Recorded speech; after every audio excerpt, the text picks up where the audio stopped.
Salamat sa mensahe at dahil nga dinadalang tayo ng Panginoon sa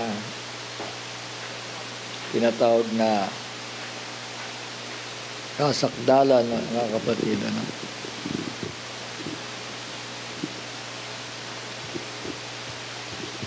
At huwag kayong magsasawa dahil hindi nakakasawang makinig ng salita ng Diyos. Ano po? Sabi si Amen? Sabi nga, pakikinig at pakikinig. So, inulit-ulit din naman, di ba?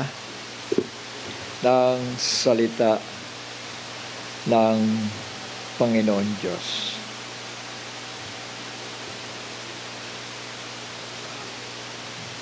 Sige lang, ganyan. Praise the Lord at salamat Brother Johnson sa iyong naibahagi. So, malinaw po yan mga kapatid, mga anak. At pagpatuloy tayo sa ganun ding topic. Dahil kung ito topic mo itong original sin na ito, mga anak, naalala ko mga panahon ni Brother Jackson, hindi lang naman part 1, part 2, part 3 yan Kasi napakaraming angulo na makikita ka dito pa lang sa kagana pa sa Genesis. Parang Book of Revelation nga ito At sabi nga niya, ito yung sa lahat ay kinapupuutan ng kaaway na maunawaan po natin. Dahil diyan natin makikita ang katuwiran ng Panginoon Diyos, di ba? Bakit blood? Ano ba nangyari sa tao? Bakit may pinipili siya? Bakit may elected at merong hindi elected? Di ba? Amen. Yan ay dahil nga sa gawa ng Panginoon.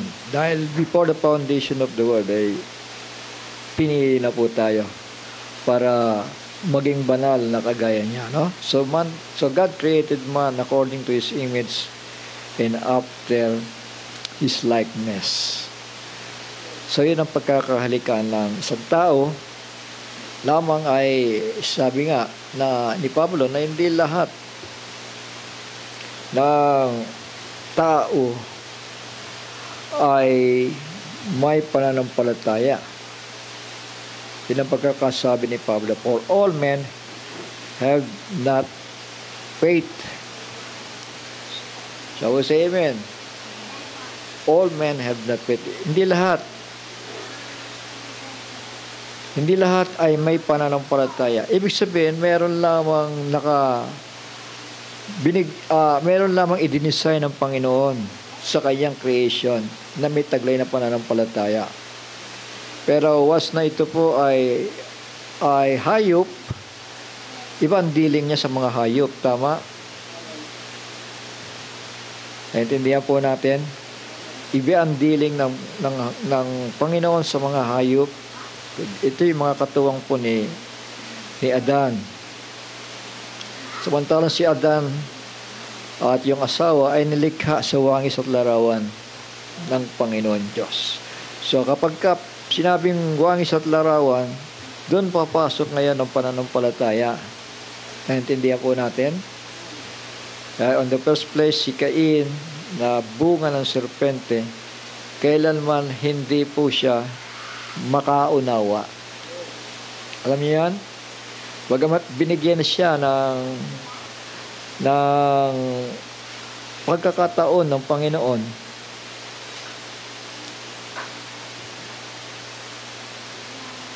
binigyan siya ng pagkakataon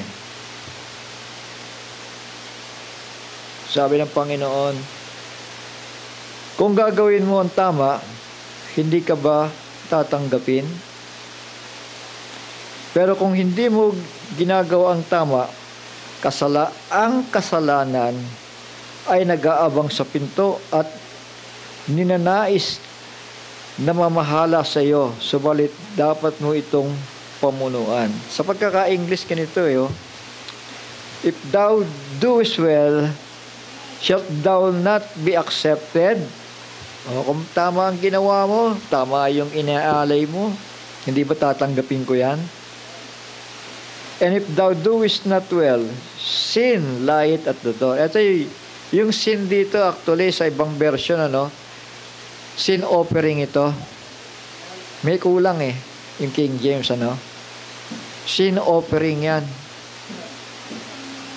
Sin offering lieth at the door. Ibig sabihin, pag sinunod mo ako na gawin ang ginawa ng kapatid mo,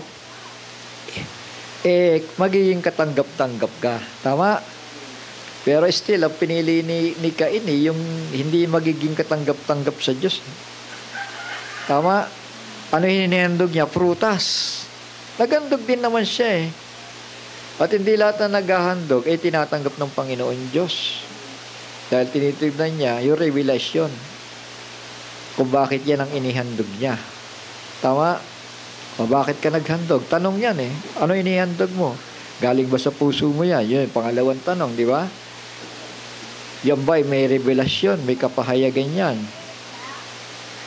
Alam niyo, si Abel, alam niya ang alay ang tamang alay. Tama? Di ba? Anong inihandog niya? Isang kordero.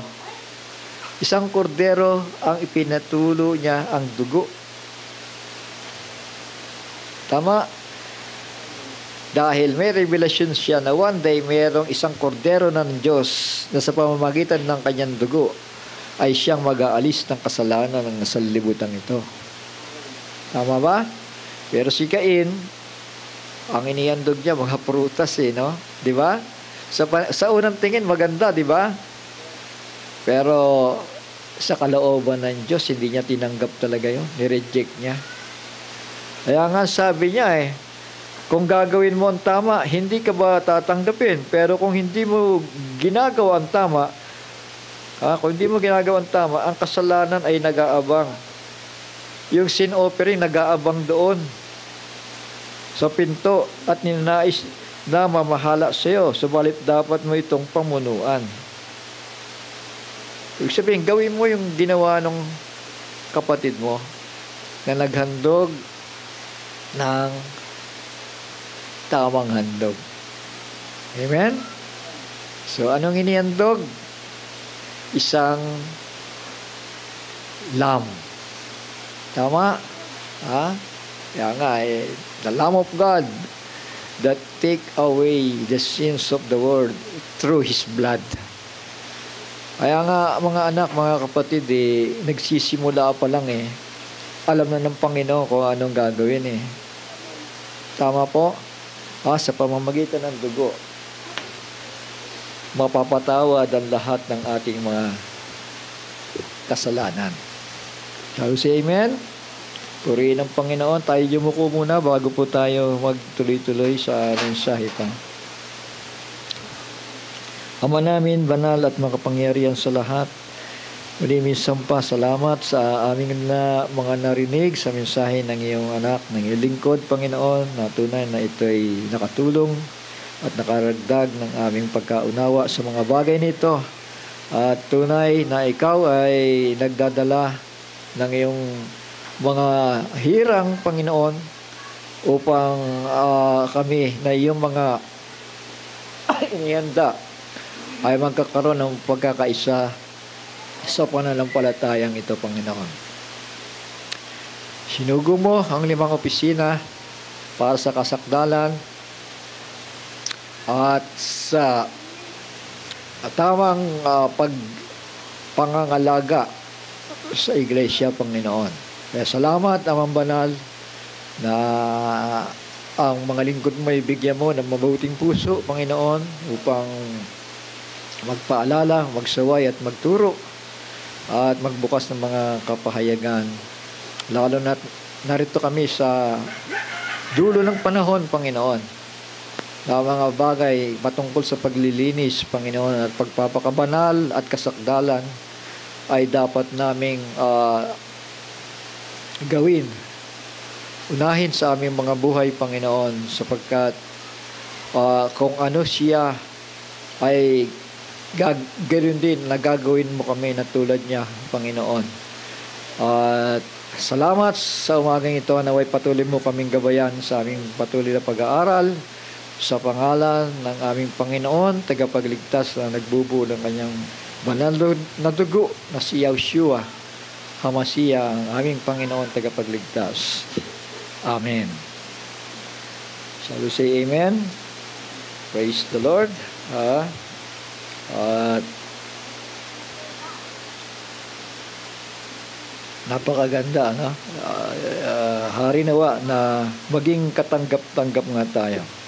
If thou doest well, shalt thou not be accepted, and if thou doest not well, sin offering lieth at the door, and unto thee shall be his desire, and thou shalt rule over him. Ibig sabihin, yung handog na yon, kukunin mo lang yun Cain. Kunin mo lang, itinuturo ko na sa iyo kung paano mo ang tamang handog, bakit hindi mo magawa, ano? Mahirap bang gawin yung iniutos ng Panginoon? Mahirap ba? Hindi naman tayo bibigyan ng utos na hindi natin kakayanin Tama ba? Lahat ng iniutos ng Panginoon, sabi ko nga kanina, sa mga testimony natin, na napakaganda, no? Lahat ng ginagawa ng Diyos, minsan iisipin mo, sumpa Di ba? Ang nakikita lang kasi ng tao, sumpa. Ang sabi niya kay Adan, sa iyong pawis, ikaw ay kakain. Pero, may benepisyo ba ang papawis? Meron di ba? Ay, yung pagkain ng herbal, may benepisyo ba? Ay, bay lalo na. Tama. Kasi iniisip ng mga tao kapag kagulay ng gulay, para tayo naghihirap yan, para tayo kaawa-awa. Hindi. Kaya nga sabi ng Panginoon, herb shall be your meat. Makakabuti sa iyo yan. Gawin mo yung sa tingin mo, sumpap. Pero ipinag-utos ko Hindi ko naman ipag-uutos sa inyo yan na mapapahamak kayo, di ba? Tama ba yun? Hindi naman sasabihin ng Panginoon, kumain ka ng herbs at pagkatapos ikapapahamak mo. Hindi po ganun ang Diyos. May magandang, may ikabubuti po yan, mga anak. May mabuting resulta sa ating physical na pangangatawan. Purihin ng Panginoon. Shall we say amen? Kaya nga, kung titignan natin, all things work together for good, di ba? To them that love the Lord, to them who are called according to His purpose. May purpose naman pala ang Panginoon Diyos. So, pag siyang may layunin, mabibigo ba tayo? Mabibigo ba siya? Aba, hindi. Yung mensahe patungkol sa pagkahulog ng tao, yung original sin, ilang linggo na natin minimensahe yun, mga anak, mga kapatid. Para makilala natin ang katuwiran ng Diyos. Napakahalaga po niya sa buhay natin. Bakit ba kordero? Bakit kailangan ng dugo? Bakit kailangan magpatuloy si Eva? Sa pagpapakumbaba, sa pananampalataya, sa paggawa ng mabuti, sa pagpapakumbaba. Bakit kailangan gawin ni Eva yun? Di ba? Para Para siya mabuhay, magpakailan-kailanman. Tama? So, yun ang itinuturo. Doon pa lang sa mga talata na yun, na nabanggit ni Brother Johnson, mga anak, makikita na natin yung kung anong kalooban ng Panginoon Diyos. Di ba? Na kung magpapatuloy tayo sa gawang mabuti, tayo'y maliligtas. Tama. Pero ang tanong ganito. Anak, baka makadistract Bakit ganito? You see?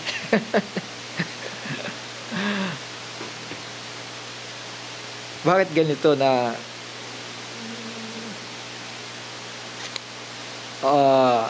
magmula ng mahulog sa kasalanan ng tao?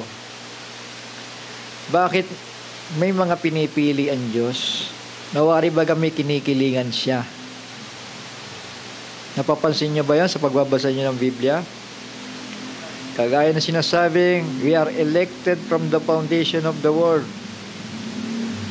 Alam niyo, yung salita na yan, we are elected from the foundation of the world. Doon pa lamang yan. Sa Genesis chapter 1, verse 26 to 27. So God created man in His own image and after His likeness. Doon pa lamang nang likain ang binhing si Adan. At si Adan ay nasaan yung espiritu, tama? At sinabi doon na He created them male and female. Dito pa lang sa isang espiritu na yun.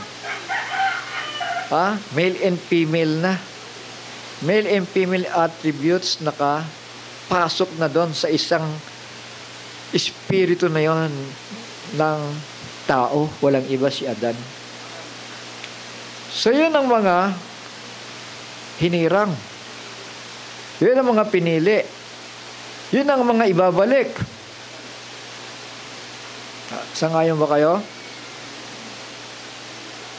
Kasi hindi mabibigo ang Diyos sa kanyang mga ginagawa. Naniwala ba kayo doon? Na hindi siya mabibigo sa kanyang mga ginagawa kasi may foreknowledge siya Tama? May paunang kaalaman ang Panginoon Diyos sa lahat ng mga bagay na ito na kanyang ginawa. Na bagaman ang naging resulta ng kasalanan ay kamatayan, sabi nga ng Biblia, mga kapatid. Bakit kamatayan? Para ang tao'y makarecognize sa isang tagapagbigay buhay. Kasi para bagang hindi nabigyan ng diin ni Eva no? Ang sabi kasi kapag kumain kami mamamatay Baka kami ay mamatay. Yan may salitang baka na, di ba? Shall we say amen? Pero si Adan, ang instruction sa kanya, thou shalt surely die. Tama. Kaya nga si Adan, eto, pakinggan nyo ito sasabihin ko Si Adan, sa kanyang pagkakalikha, alam nyo, mahabang panahon bago likhain si Eva Mahabang panahon yon. Existerado na si Adan sa espiritu. Wala pa siyang flesh and bone. Nandun pa lang siya. Umiiral sa spirit world. Mga anak, mga kapatid. At nang ipinorma siya, doon pa lamang kinuha yung babae. Pero yung mga hayop, nandun na. Nabigyan niya na ng mga pangalan. Tama? Pero ang tanong, natukso ba si Adan? Sabi siya, amen?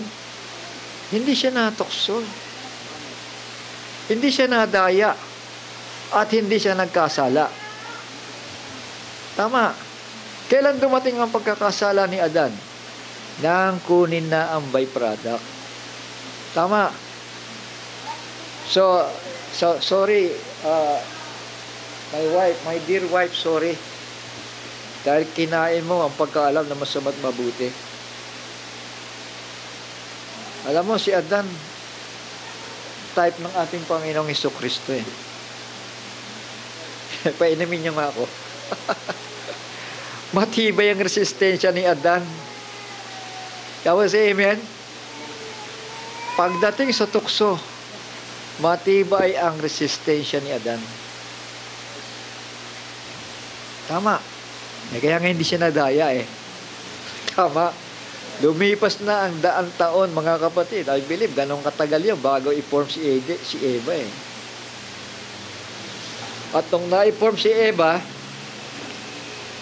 let's say, yung first Adam ay type ni Jesus Christ. Ilagay na lang natin sa sitwasyon nila. Sasabihin ba ng Adan, my dear wife, hindi na kita dear, kasi kinain mo yung pinagbabawal Lumayo ka sa akin, eto sa'yo. Sa tingin nyo, yun ang gagawin? ng isang nilikha sa wangis at larawan ng Diyos? Hindi, di ba? Bagaman malakas ang resistensya niya sa tukso, mga kapatid.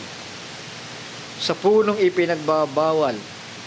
Kaya niyang i-control yung sarili niya dahil He is the first Adam. First creation. Type siya ni Jesus Christ, the second Adam. Kaya yung serpente, hindi makalapit kay Adan eh.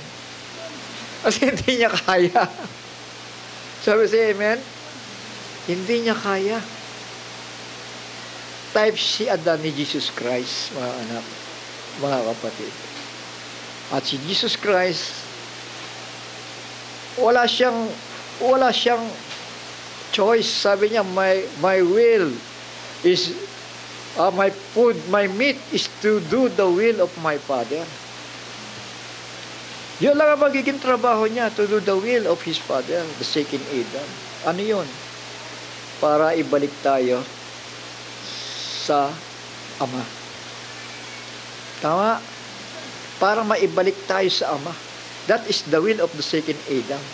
Ngayon, ano ba ang will ng first Adam? The same. Tama. He was created in the image and likeness of God. Para, sabi nga, basahin nga natin yon, mga anak. Niyo sa Timothy,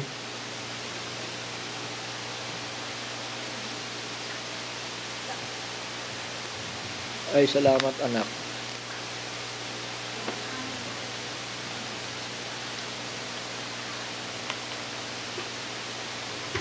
Sabi po dito, notwithstanding, she, yung babae, si Eva, shall be saved in childbearing. Sabi sa amen. Pwede pala maligtas ang bride eh. Through childbearing. So, ganun-ganun lang ba yun? Childbearing? Hindi po. Hindi basta ganun yun. Dahil matutupad ang sumpa ng Panginoon ay I will put enmity between your seed and her seed. Yung her seed doon, walang iba. Yung seed ni Mary na dudurog ng ulo ng serpente. Ng diablo. Alam niyo yung serpente nagamit lang talaga siya eh.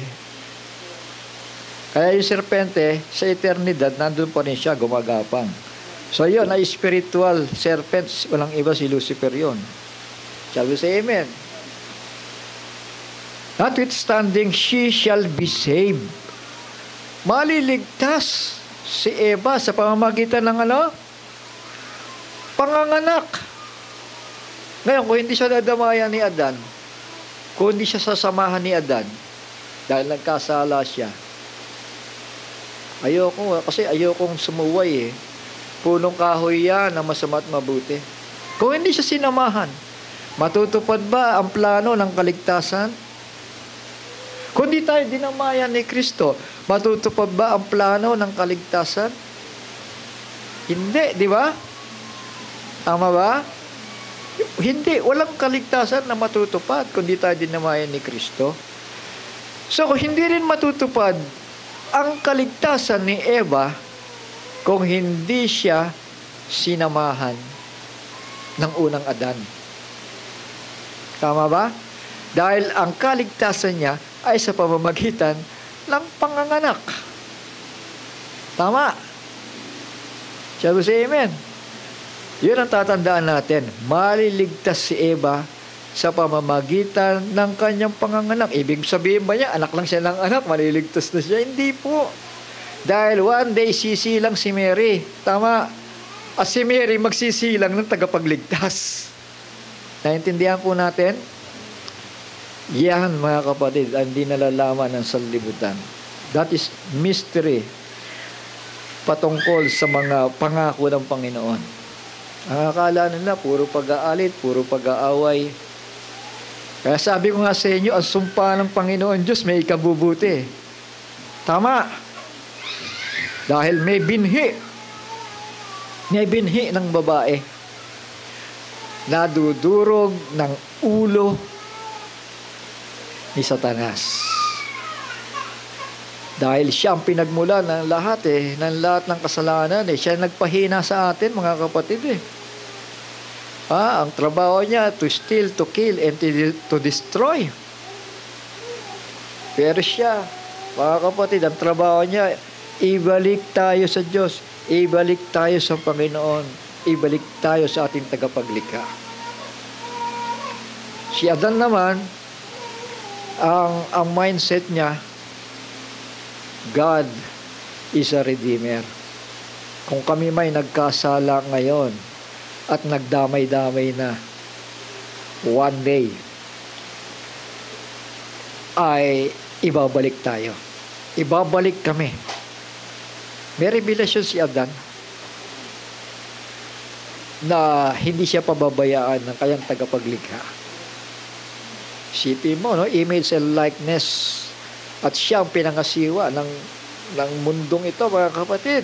Siya nagbigay pangalan sa mga hayop. Siya ang nag-ingat. Siya ang panganay dapat Di ba? O kung ikaw ay panganay ba, pababayaan mo ba yung mga mas bunso sa'yo? Hindi, di ba? Kasi yung nature of yung law of the Spirit of God ay yon ang kanyang nature. Tama. Nakapagka yan ay pumanahan sa isang mananampalataya, mga kapatid. Bagamat may mga kahinaan sa laman, pero sisikapin niyang gampanan at gawin yung ikababuti ng kanyang kapwa. Minsan kinatisusura ng tao, kinatisusura ng mga manggagawa. Kasi for all have sinned nga kadamay-damay na nga di ba? May mga kahinaan na sila. Pero yung gift of God na yon, dahil sa nakita lang niya nakilala lang nga tayo na ito yung mga hinirang, ito yung mga pinili, ito yung dadalhin sa kasakdalan, ito yung makakasama sa eternidad. Mga kapatid, basahin ko lang kasi yung state, yung naging estado ng Sons of Men. Tayo, yung panahon ni Noah, kaya tinawag doon, magmula doon kasi puro hybriding na yun hybrid ng tao Tama? Shall we say amen? Pero paatras, makikita pa natin yung sons of God and daughters of man. Ibig sabihin, nakaseparate pa sila. Tama? Shall we say amen? Kayong mga anak ng Diyos, lahi ni Eva at ni Adan, dito kayo. Pero yung lahi ni Cain, naghiwalay yun di ba? Shall we say amen? Hiwalay yun, pero nagalit ang Panginoon nung nag-intermingling na yun. Kumuha ng maraming asawa, nagkaanak, hanggang sa dahil sa galit ay pinaraan sila sa tubig, baha. Tama? Pasok doon si Noah, pero dahil may redemption na gagawin ng Panginoon Diyos, iningatan yung 8. Tama? Sila ang nag-regenerate. Tama? Yan, nag-regenerate. Sila yung patuloy na nagparami, mga anak. So, ano na ang kalagayan ng tao sa panahon ni Noah? Ecclesiastes chapter 3, verse 17 ko simulan, I said in mine heart, God shall judge the righteous and the wicked. So sa tao, nakatatak na yan. Kung ikaw ay wicked o kung ikaw ay righteous. Bakit? Kasi nananalaytay sa pagkatao mo yun Sino nakakakita niyan? Ang Panginoon Diyos. Naniwala tayo? Alam nyo, nung nagkaroon ng intermingling sa panahon ni Noah, Bakit pumili siya ng 8?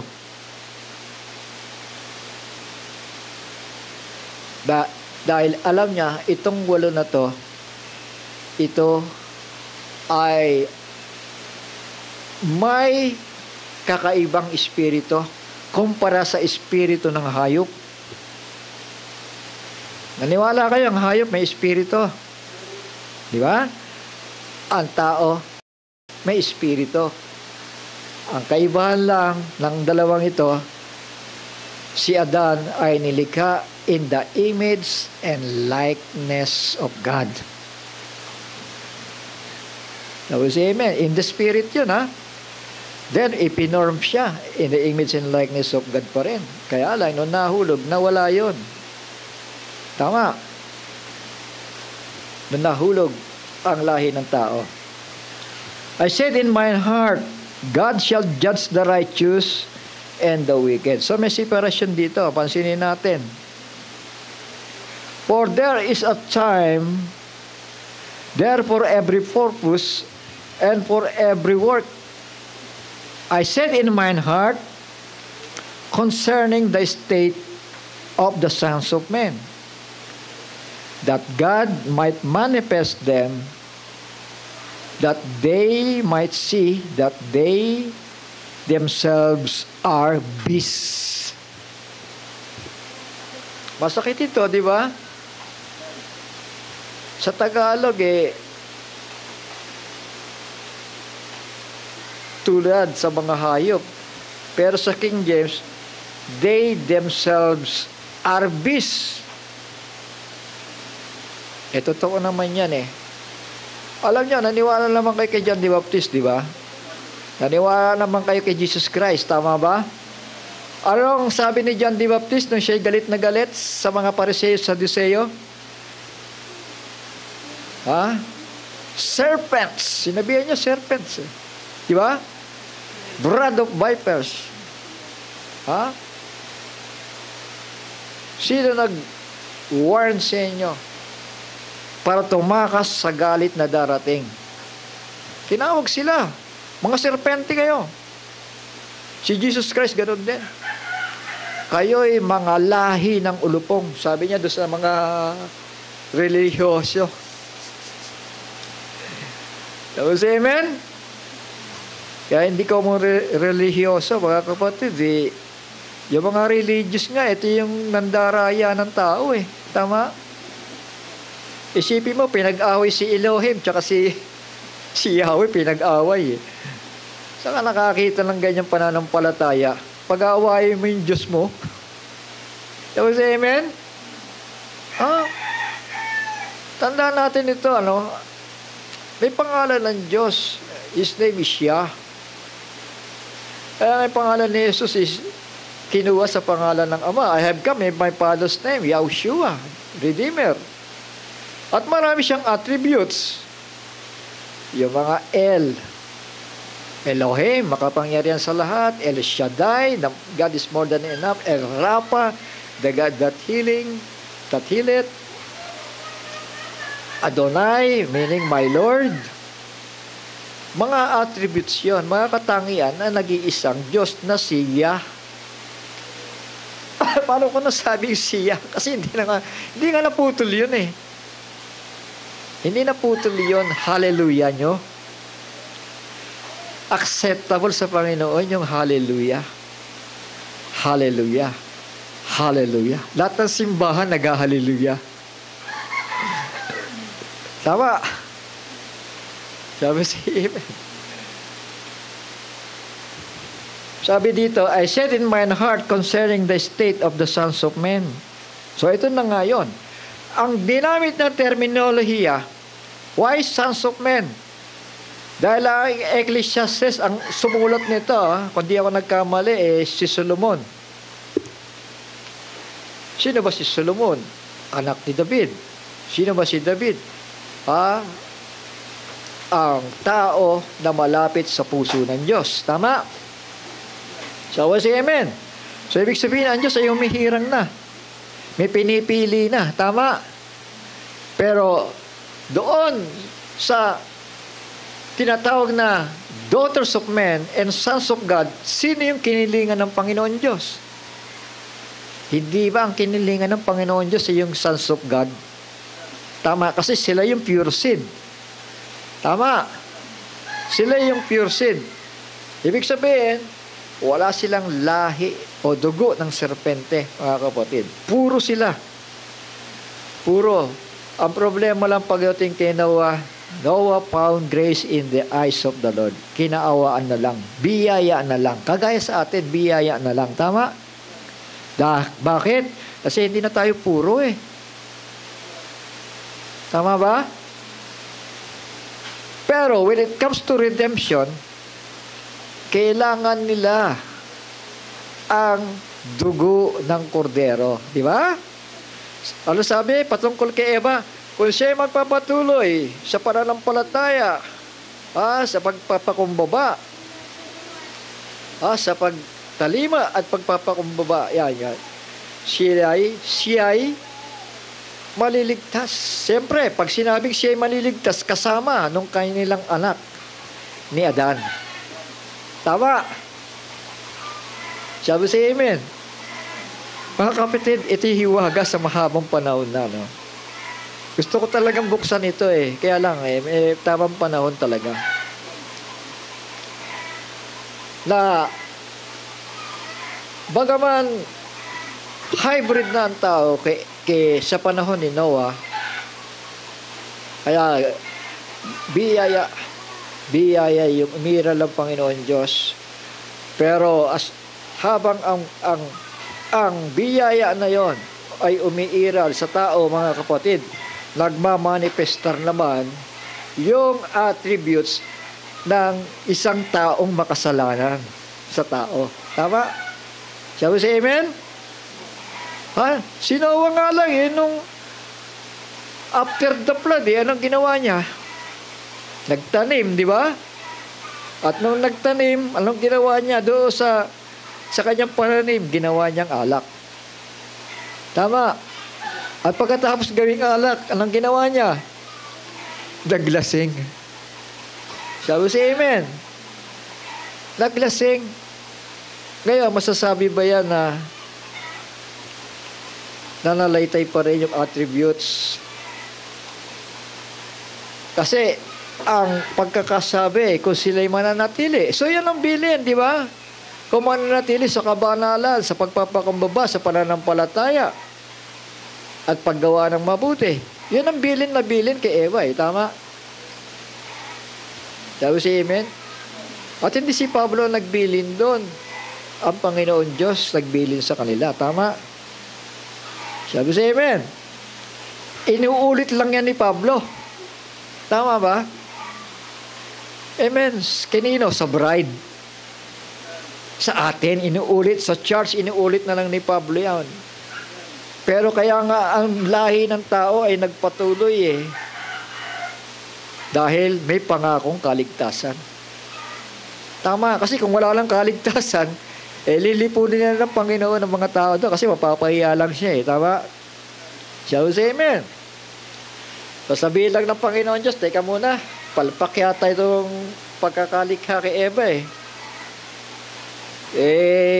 parusahan ko lang ito para matapos na. Kasi kung patuloy ko pang bubuhayin ito, mapapahiya lang ako sa mga anghel. Yung mga anghel nanonood dun tama? Nung likhain ng Panginoon, katuwang sila ng Panginoon Diyos Di ba? Bakit ko nasabing katuwang ang mga anghel? Sa paglikha. Ministering spirits nga yan Tama? Buhat sa paglikha hanggang sa pagtubos, mga ministering spirits yan, yung mga anghel na yan. Shall we say amen? So ito naging kalagayan ng tao, that God might manifest them, that they might see that they themselves are beasts.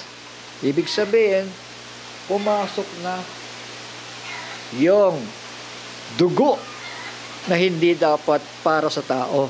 Ano yan? Dugo ng serpente. Shall we say amen?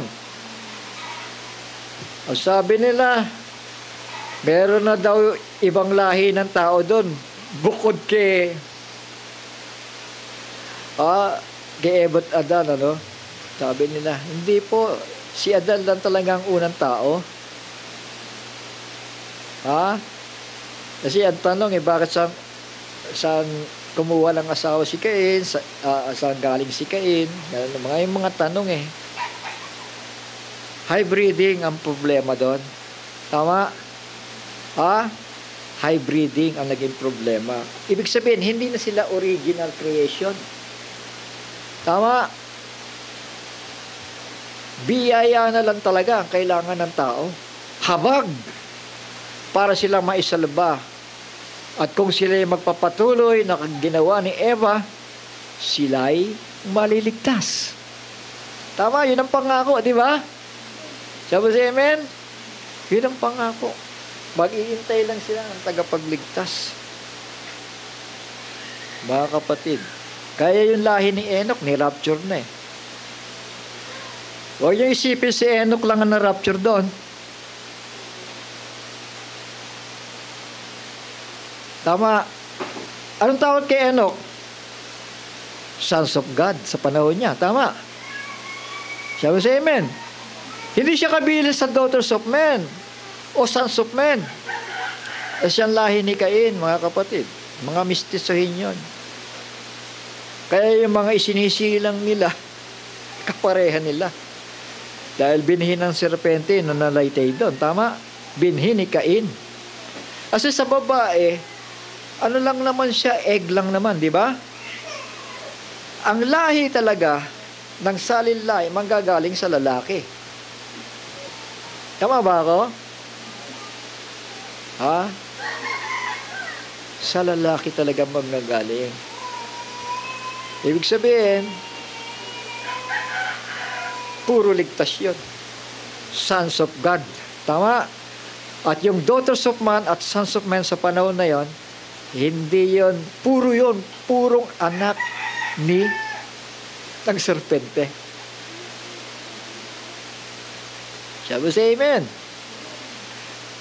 Sabi dito, for that which befalleth the sons of man, befalleth beasts.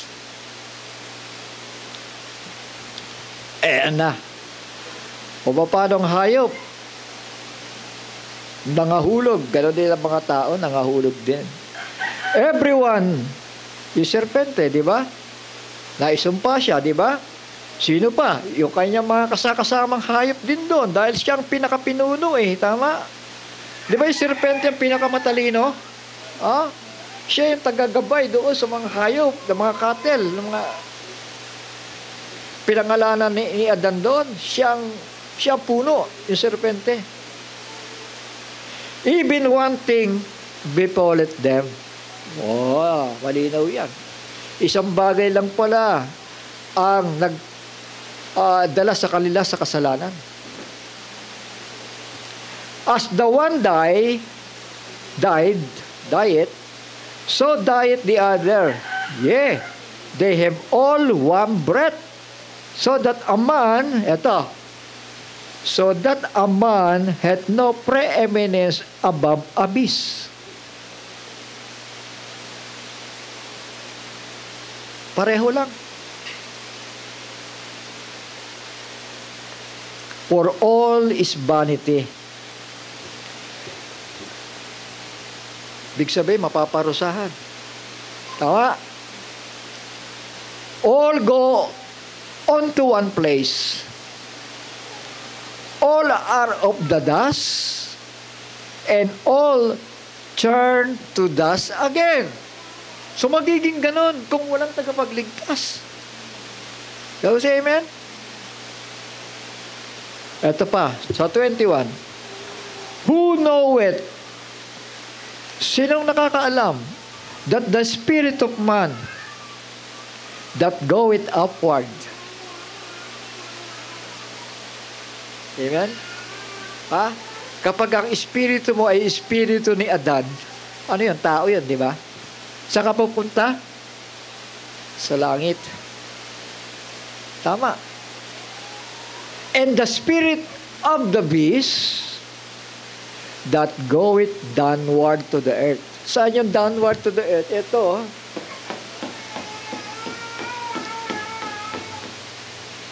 shall we say amen? Saan pupunta? Kaya nangyari na nga, di ba? Kinuha na ng Panginoon, bihag yung pagkabihag. Shall we say amen? Naintindihan ba natin? Kinuha na niya Yung mga bihag doon, kasi wala pa yung manunubos Yung bihag dito, kinuha na niya. Sino yung bihag na yon? Yung mga lahi yung binhi. Sabihin natin, may binhi. Lang original na binhi. Naintindihan natin? Pero yung binhi ng serpente, mananatili muna dito. Hindi sila makaunawa ng katwiran. Kain, gawin mo ang ginawa ng iyong kapatid. Mga kapatid, kung si Cain naghangad ng kaligtasan, gagawin niya. Shall we say amen? Pero walang ka-idea si Cain patungkol sa salvation. Amen? So, anong andong? Ito makakabuti to, Panginoon Diyos. Ito yung mga prutas, ito yung mga inani ko. Abay, tinanggihan Tama. Sabi ng Panginoon, nandun sa pintuan, ang handog para sa kasalanan. Gawin mo ang ginawa ng kapatid mo. Di sinunod. Napakasimple nun, di ba? Amen. Susunod na lang siya. Ganyan ang tao, susunod na lang, hindi pa magawa Di ba? Wala nang tanong-tanong. Mamamatay ba talaga kami? O baka hindi? So, gano'n na nangyari. Sabi nga ni Eve, baka kami mamatay. Sinabi na nga ni Adan, paulit-ulit na yan Di ba? Mamamatay tayo. Mamamatay tayo. Yan ang bilin ng Panginoon. Yan ang bilin ng Panginoon. Mamamatay tayo. Surely die. We will surely die. Pag ginawa natin yung bagay na yan. So, si Eva nagduda. Yun ang naging problema, mga kapatid. Di naman siya pwedeng iwanan ni Adan Sandali lang. Kumain ka ng bunga ng puno matadamay ako sa'yo. Dahil ini-introduce mo sa akin ngayon yung lust of the eye, lust of the flesh, and the pride of life. Di ba? Di ba ano sabi ni Eva? Ito, hindi naman ako namatay Buhay na buhay ako Na-enjoy ko nga Di ba? That is lust of the flesh. Tama? Di ba nakita ng babae? Nakita niya na ang puno ay masarap kanin. Ano yan? Lust of the eye. Tama? Ano pa? Nakita niya ang puno ay masarap kainin. Pleasant to the sight. Good for food. And make one wise. Ano yan? Ibig sabihin, magpapantas ka. Di ba? So yun. Lust of the eyes, lust of the flesh, and pride of life. Si Kristo dumaan doon sa pagsubok na yon. Di ba? Ano sabi ng demonyo sa kanya? Ibibigay ko sa iyo lahat yan. Sumunod ka lang sa akin. Di ba? Sambahin mo lang ako, di ba? Ano sabi ni Kristo? Huwag mong tuksohin ang Panginoon mong Diyos. Last of the eye yan. Di ba? Kasi pinakita sa kanya nagugutom ka. Gawin mong tinapay yan. Yung bato. Di ba? Ano yung piniramdam sa kanya, yung lust of the flesh. Sige nga, gawin mo yan. Para mabusog ka, gawin mo tinapay ang bato. Ang sagot ni Kristo, ang tao'y hindi nabubuhay sa tinapay lamang. Diba? Ibibigay ko sa iyo lahat yan. Lahat yan. Gusto mo yon, gusto mo yan, gusto mo to, lahat sa iyo yan. Eh, si Kristo hindi nila nalinlang di ba? Shall we say amen? Hindi siya nalinlang, hindi siya nagpalinlang, mga kapatid. Di bagkos, sabi nga, ginawa siyang kasalanan Tignan nga natin, yung sinasabing ginawa siyang kasalanan para sa atin. 2 Corinthians chapter 5 verse 21, For He hath made Him to be sin for us. Ginawa siyang sala Hindi dahil sa nagkasala siya, kundi ginawa siyang kasalanan. Inako niya yung kasalanan para sa atin. Who knew no sin, that we might be made righteousness, that we might be made the righteousness of God in Him. So yung katuwiran na yon, sa pamamagitan niya bilang mediator, dahil hindi pwede tayong iligtas ng Diyos directly. Kailangan may mediator. Siya ang katuwiran ng Panginoon Diyos. Tama? Siya ang nagbubo ng banal na dugo para maglinis sa lahat ng ating kasalanan. Ginawa siyang Ayan. Sa Tagalog, ginawang handog. Pero sa English, diretso yun. For He hath made Him, yung He dito, yung God. Yung Him, si Kristo. To be sin. Nabaging sala o handog sa kasalanan para sa atin. Shall we say amen? Inari niya, inako niya yung lahat ng kasalanan natin doon sa krus ng Kalbaryo. At dapat tayo magbayad dyan Shall we say amen? Ngayon, dahil inako niya, siya ngayon ang labayubay doon. Tama? For He, sino yung God? Yun ay God, for He hath made Him, sino yung Him? Si Kristo, to be sin. Na naging handog sa sala o naging kasalanan para sa atin. Who knew no sin, that we might be made righteousness of God in Him. So, say amen. So, meron ng tagapagligtas. Tama. Meron ng gumanap ng katuwiran ng ating Panginoon Diyos. At yan ay walang iba, ang ating Panginoon, ang ating tagapagligtas. Ito ang pure seed. Kaya lang na-hybrid siya spiritually kaya siya dumanas ng kamatayan dahil pinagbayaran niya. Inako niya yung kasalanan natin at siya ang nagbayad.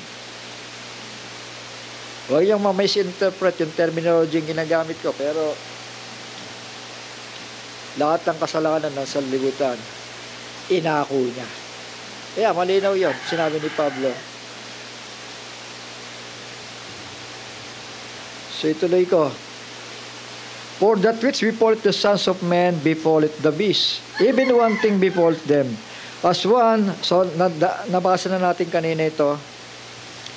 Sa 21, who knoweth the spirit of man that goeth upward. So yun. Shall we say amen?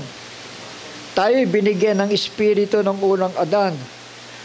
Nabagaman yung espiritu na yun ay nagkasala. Ngayon, ito bang espiritu na to na makasalanan ay na-regenerate? Na-regenerate siya sa pamamagitan ng ng espiritu ni Kristo. So, say amen. Nilinis yun. Hinugasan. Para maging karapat-dapat. At dito mangyayari yan, the spirit of a man that goeth upward. Nakasanayan na yan Parang automatic pagka may amoy na, luto na. Siguro. Huwag natin pamiyasain yan. Ito. Who knoweth that the spirit of a man goeth upward, and the spirit of the beast that goeth downward to the earth. Saan ba yung downward of the earth? Ito. That was amen? Eh, sabi nila, wala daw apoy dyan eh. Napakainit nga dyan eh. Wherefore, I perceive that there is nothing better than that a man should rejoice in his own works. For that is his portion, for who shall bring him to see what shall be after him? So yun. Parang sinasabi dito ng sumulat magsaya na kayo. Dahil pagbabayaran ng kasalanan.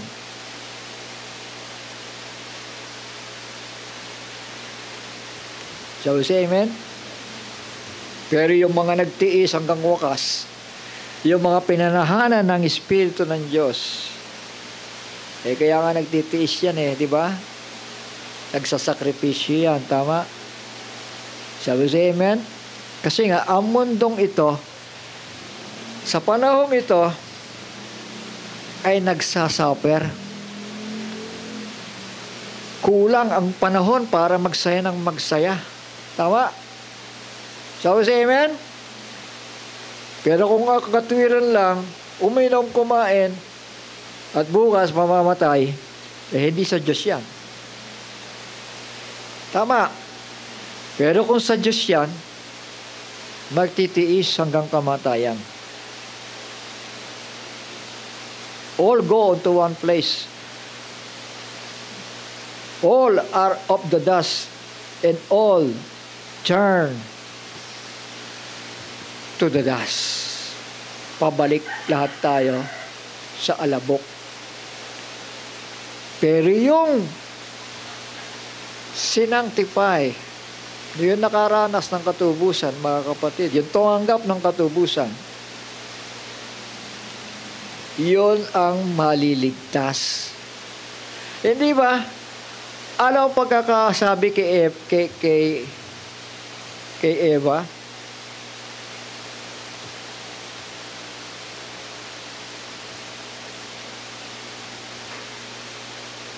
Sabi dito, gayon may maliligtas siya sa pamamagitan ng panganganak kung sila ay magpapatuloy. Ginamit yung salitang magpapatuloy Maaaring isipin natin, ay, ako pala may espiritu ni Adan. Niligtas na pala ako kahit wala siya. Kasi espiritu ako ni Adan Mga kapatid, may exemption sa rule na yon. Dahil ito yung exemption doon. Sabi dito, gayon may maliligtas siya. Si Eva, kasama tayo dito. Tama? Sa pamamagitan ng panganganak, sisilang ang manunubo sa pamamagitan ni Mary. Kung sila, ay magpapatuloy, ito yung exemption, kung magpapatuloy. Tama.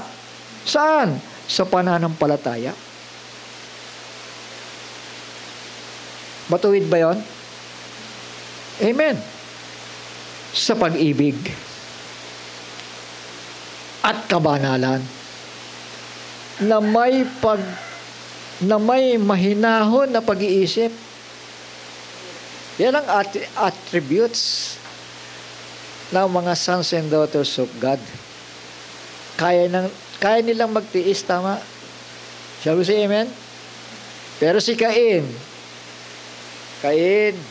gawin mo ang ginawa ng kapatid mo nandoon.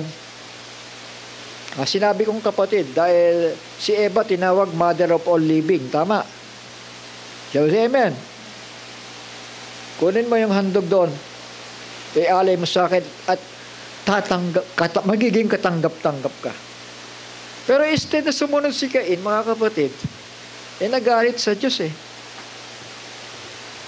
Tama? Sumama ang loob Nagalit. Genesis chapter 4 verse 7. Kung gagawin mo ang tama, hindi ka ba tatanggapin? Pero kung Kung hindi mo ginagawa ang tama, ang handog para sa kasalanan, itinama ko lang, ang handog para sa kasalanan ay nag-aabang sa pinto at ninanais na mamahala sa iyo. Subalit, dapat mo itong pamunuan. Ibig sabihin, may authority ka dyan para ihandog mo siya. Shall we say amen? Gawin mo kayo na mabilis at magiging katanggap ka. Pero anong ginawa? Kinausap ni Cain si Abel na kanyang kapatid at nangyari na habang sila ay nasa bukid, tumindig si Cain laban sa kanyang kapatid na si Abel at pinatay siya.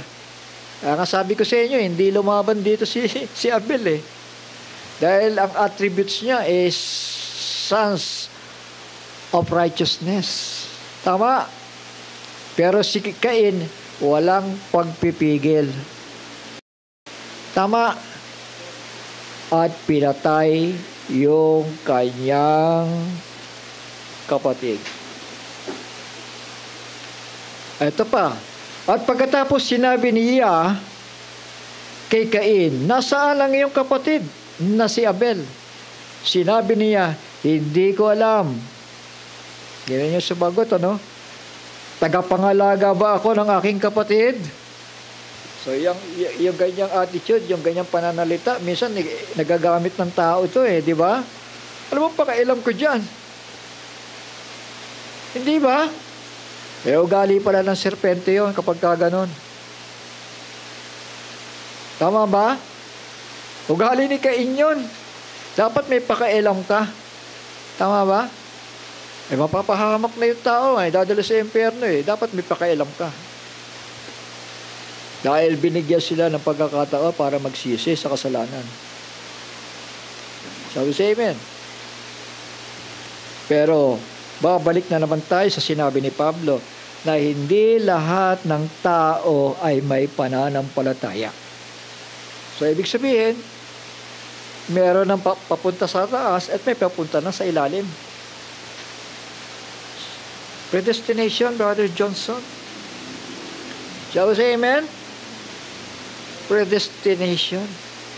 Tayo'y itinalaga na niya buwat pa nung una. Before the foundation of the world. Ay, ganun pala naman Di na ako susunod dyan. Di na ako pupunta ng Bible study. Tinalaga na pala ako. Tanong, nanatili ba yung pananampalataya? Katulad na ginawa ni Eva? Nanatili ba yung kabanalan? Nanatili ba yung kapakumbabaan? Yun ang magiging tanong di ba? Kaya nga ang kaligtasan kailangan may ginawa ang tao. Tama. Hindi yung sinabi mo, sumasampalataya naman ako asan ang gawa mo? Kung walang bunga, tatanggapin ba ng Diyos yun kung walang bunga? Hindi pa rin tatanggapin yun. Tama ba? Ito ang sagot ni Cain, and he said, sinabi ni Yahweh, ano ang ginawa mo? Tumatawag sa akin ang dugo ng iyong kapatid mula sa lupa. Ayun. Ngayon, isinumpa ka mula sa lupa na nagbukas ng bunganga nito upang tanggapin ang dugo ng iyong kapatid mula sa iyong kamay. Kapag ikaw ay magbubungkal ng lupa mula ngayon, hindi na nito isusuko sa iyo ang kanyang lakas, magiging palaboy at pag-alagala ka sa mundo. So, yun ang sumpa kay Cain. Diba? Kaya nga minsan may makikita tayo dyan, pag-alagala sa mundo Bubulong-bulong na gano'n Diba? Pasok mo sa simbahan yan. Papasok. Paglabas, wala nang balikan. Di ba? Sabi si amen? So, ano sabi dito? Magiging palaboy at pag-alagala ka sa mundo. Sinabi ni Cain kay Yahweh, o kay Yah, ang parusa ko ay higit kaysa aking makakaya. Ngayon dito, May matuwid ba sa ginawa ng Panginoon? Ilang beses nga tinuruan ito kung anong gagawin di ba? Ibig sabihin, hindi nagpo-produce na mabuting bunga si Cain. Naintindihan natin? Pero yung mga sons and daughters of God doon, tinawag sila daughters of God, sons of God. Sigurado ang kanilang kaligtasan. Pero kailangan nilang magpatuloy. Kailangan nilang gawin kung ano yung pinayo ng kanilang nanay. Diba? At ng tatay na si Adan. Sa ganon din, si Noah, sa kapanahunan niya, mga kapatid. Pero, bagaman under the grace sila, mga kapatid, mga anak, yun ang mahirap ngayon. Makita. Kasi nga sa panahon natin ngayon, ang dami nagtuturo ng Biblia di ba? Isipin mo, banal na banal yan, napakabuti niyan. Yan ang mga dapat tularan. Pero pagka pinalalim-lalim mo na, inililihis ka na pala sa liwanag. Hindi ba? Inililihis na pala ang kaluluwa mo. For there shall rise false Christ and false prophets, and shall deceive many. Yun ang magiging trabaho nila. Mandaya, katulad ni Satanas. Di ba? So kapag nadaya ka at nagpadaya ka naman, iba ang pupuntahan mo. Kaya nga, tinuturo sa atin ng Panginoon, maging wise tayo Maging maingat tayo. Isa lang ang buhay natin Grabe, pag binasa pa ninyo yung parusa kay Cain, mga kapatid, bagamat buhay pa. Tingnan nyo Sa katunayan, itinaboy mo ako sa araw na ito mula sa lupang ito, at ako ay itatago mula sa iyong mukha. Magiging palaboy ako at pag-alagala sa mundo. At kung sino man ang makasumpong sa akin, ay papatayin ako. Most wanted. Yung first murderer na si Cain. Most wanted siya. Kasi yung makasumpong sa kanya, papatayin siya. Kasi siya ang pinagbulan ng paghihirap ng mundo Diba? Sinabi niya sa kanya, kung sino man ang papatay kay Cain, makapitong beses siyang gagantihan. Kaya nilagyan niya ng palatandaan si Cain upang sino ang makasumpong sa kanya, hindi siya lulusubin ng taong yon. So, nilagyan pa rin siya ng mark para umiwas sa mga tao sa sumpa. Tama? Kaya nga meron din tayong mark of the beast ngayon tama? Para umiwas tayo doon sa mark of the beast na yon. Kaya ito, minarkahan po si Cain. Kaya umalis si Cain mula sa presensya niya at nanirahan sa lupain na nod sa silanganan ng Eden. At sinipingan ni Cain ang kanyang asawa at nabuntis at isinilang niya si Enoch. Hindi ito yung Enoch na rapture At nagtatag siya ng isang lungsod na pinangalanan niya ito sunod sa kanyang anak na si Enoch. So yan diba? Yung mga nagtatayo na matataas na high-rise building, attributes pala yan ni Cain diba? Minana pala nila yan. Kasi Enoch nagtayo. Sino pa yung isa? Si Nimrod, diba? Nagtayo na mataas na building. Pinagsama-sama niya, inipon niya yung mga tao, pero nagalit ang Diyos sa ganong sistema ng buhay, mga kapatid. Ang utos, kalatan ng lupa. Makakabuti ba yung kalatan ng lupa? Makakabuti, di ba? Kapag lumindol, nako, disgrasya. At isa pa, Sa panahon natin ngayon na usong-uso yung pagbabaha, mga kapatid. Eh kapag nasa isang dako lang kayo dyan, malilipol kayo dahil sa baha. Kaya nga, pumili kayo ng lugar, kalatan ng lupa, kung saan maganda. Yan ang utos ng Panginoon di ba?